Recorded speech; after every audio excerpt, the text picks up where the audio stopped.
आज के वीडियो में हम लोग एक बहुत ही इंटरेस्टिंग सा पोएम पढ़ने वाले हैं। इस पोएम का नाम है हमसे सब कहते हैं। बहुत ही मज़ेदार पोएम है। इस पोएम को हम लोग लाइन बाय लाइन पढ़ेंगे और बहुत अच्छे से समझेंगे। फिर समझने के बाद हम लोग इस पोएम का क्वेश्चन आंसर्स भी देखेंगे। ठीक है ना? तो चलिए अब हम इस पोएम को हम लाइन बाय लाइन पढ़ते हैं। आप पूरे वीडियो को ध्यान से देखना। हमसे सब कहते हैं, नहीं सूर्य से कहता कोई, धूप यहाँ पर मत फैलाओ। कोई नहीं चांद से कहता, उठा चांदनी को ले जाओ। कोई नहीं हवा से कहता, खबरदार जो अंदर आई। बादल से कहते कहता सब कोई, क्यों जलधारा यहाँ बरसाई।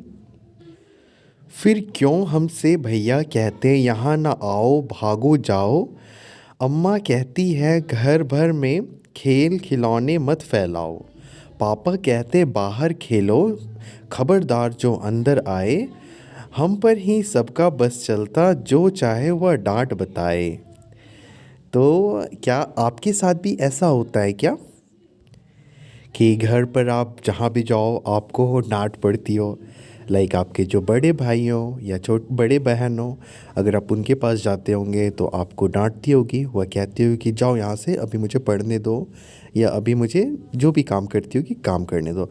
या फिर माँ के पास जब आप किचन में जाते होगे तो वो कहती होगी कि क्यों आए किचन में, चलो निकलो किचन से, पहले मुझे खाना बनाने दो, फिर उसके बाद आना यहाँ पे।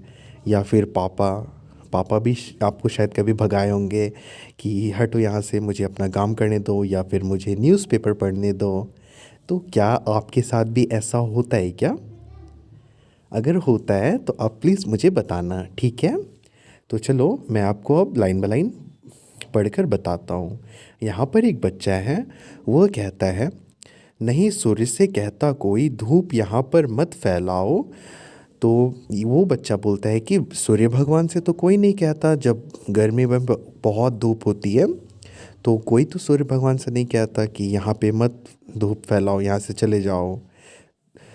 कोई नहीं चांद से कहता, उठा चांदनी को ले जाओ। और ना ही कोई चंद्रमा से कहता, चंदा मामा से कहता कि यहाँ से चले जाओ, यहाँ पर चांदनी मत फैलाओ। कभी तो कोई इन सूर्य और चांद को कभी नहीं कोई बोलता। फिर कहता है कोई नहीं हवा से कहता, ये बच्चा कहता है हवा से भी तो कोई नहीं बोलता कि खबरदार जो अंदर आई। हवा तो अंदर आ जाता है बिना बोले। और बादल से कहता कब कोई, क्यों जलधारा यहाँ बरसाई। और जो बादल से बारिश होता है उससे भी तो कोई नहीं टोकता कि यहाँ पर क्यों बारिश हो गए। तो जैसे कि सूर्य को कोई नहीं टोकता, चांद को कोई नहीं टोकता, हवा को कोई नहीं टोकता और बादल को कोई नहीं टोकता, उसी तरीके से ये जो बच्चा है वो कहता है इन सभी चीज़ों को देखकर कि जब आप उन्हें नहीं टोकते, सूर्य को, चांद को, बादल को और हवा को आप नहीं टोकते आने से, तो फिर जब मैं आता हूँ तो मुझे क्यों टोकते हो। फिर वो कहता है फिर क्यों हमसे भैया कहते, यहाँ ना आओ भागो जाओ। भैया क्यों मुझसे बोलते हैं कि यहाँ मत आओ, चलो जाओ यहाँ से। और अम्मा कहती है घर भर में खेल खिलौने मत फैलाओ। जब मैं खिलौने से खेलता हूँ और घर में जब खिलौना फैल जाता है तो माँ मुझे क्यों डांटती है और क्यों मना करती है कि यहाँ पर मत खिलौने को फैलाओ या फिर उस रूम में मत फैलाओ, ऐसा क्यों बोलती है।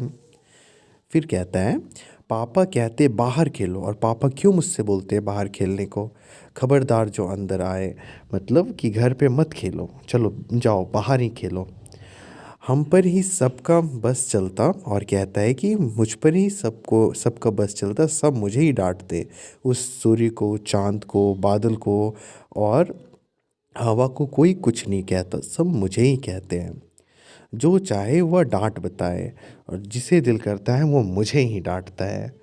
तो ये था पूरा कविता। आई होप आपको ये पूरा कविता अच्छे से समझ आ गया होगा और आपको अच्छे से समझ भी आ गया होगा ये कविता क्या है। वैसे ये जो कविता है उसे लिखे हैं निरंकार देव सेवक, और ये बहुत ही अच्छा कविता है ना? बहुत ही मज़ा आया पढ़ के। तो अब आप जब इस कविता को समझ लिए हो तो चलो अब हम इसके एक्सरसाइजेस को देखते हैं कि इनमें क्या क्या है। सभी चीज़ों को अच्छे से देखेंगे और करेंगे। जरा सोचो, यह पार्ट ठीक है। सूरज चांद की रोशनी को भगा देता है। बादल सूरज की रोशनी को भगा देता है, हवा बादल को भगा देता है। बताओ कौन सबसे ज़्यादा ताकतवर है। चलो आप मुझे बताओ, यहाँ पे लिखा हुआ है सूर्य भगवान जो है वो चांद की रोशनी को भगा देता है, फिर है बादल सूरज की रोशनी को भगा देता है, और हवा जो है वो बादल को भगा देता है। तो बताओ सबसे ज़्यादा ताकतवर कौन है। आप मुझे बताओ कमेंट में कि आपको कौन लगता है कि सबसे ज़्यादा ताकतवर कौन है, सूर्य भगवान, बादल, चंदा मामा या फिर हवा। ठीक है, वैसे मुझे जो लगता है जो सबसे ताकतवर है वो है सूर्य भगवान। आप अपना आंसर मुझे कमेंट में ज़रूर बताना। तुम्हारी बात, अब आप ये सब बात फिर से मुझे कोशिश करना कमेंट में बताने का, ठीक है। तुम्हारा किस किस पर बस चलता है। आप जो हो, आपका बस किस किस पर चलता है। आप जो बोल देते हो और आपका बात सभी कोई मानता है घर पे, तो ऐसे कौन कौन से लोग हैं जो आपका सभी बात को मानता है। दूसरा क्वेश्चन, तुम्हारे घर में तुम्हें कौन कौन टोकता रहता है। आपके घर में कोई ऐसा है क्या जो आपको हर बात पर टोकता रहता है। वो आपके मम्मी हो सकते हैं, पापा हो सकते हैं, भैया हो सकते हैं, या फिर दीदी हो सकते हैं, या दादा दादी, कोई भी हो सकते हैं।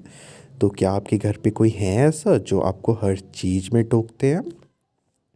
अब बताना, ठीक है।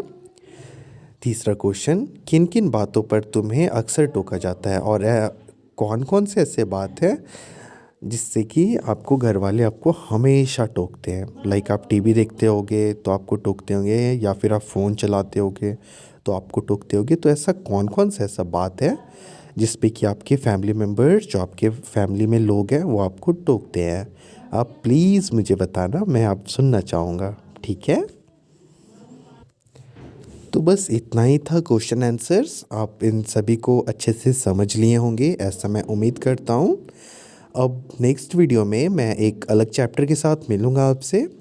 तब तक के लिए आप अच्छे से पढ़ाई कीजिए, और कुछ भी अगर दिक्कत हो तो आप कमेंट सेक्शन में कमेंट करके आप मुझसे पूछ सकते हो, ठीक है ना। और भी अगर आपको वीडियोस देखनी हो आपके क्लास से रिलेटेड, तो आप मुझे कमेंट करके बताना आपको क्या पढ़ना है। नहीं तो आप इस चैनल को सब्सक्राइब करना, आपको इस चैनल पे ऑलमोस्ट हर वीडियो मिल जाएगा, ठीक है। और कोई भी दिक्कत हो तो वो भी आप कमेंट सेक्शन में पूछ लेना। Thank you for watching this video. अब आपसे मैं मिलूँगा अब एक नए वीडियो में, ठीक है। तब तक के लिए thank you so much for watching this video.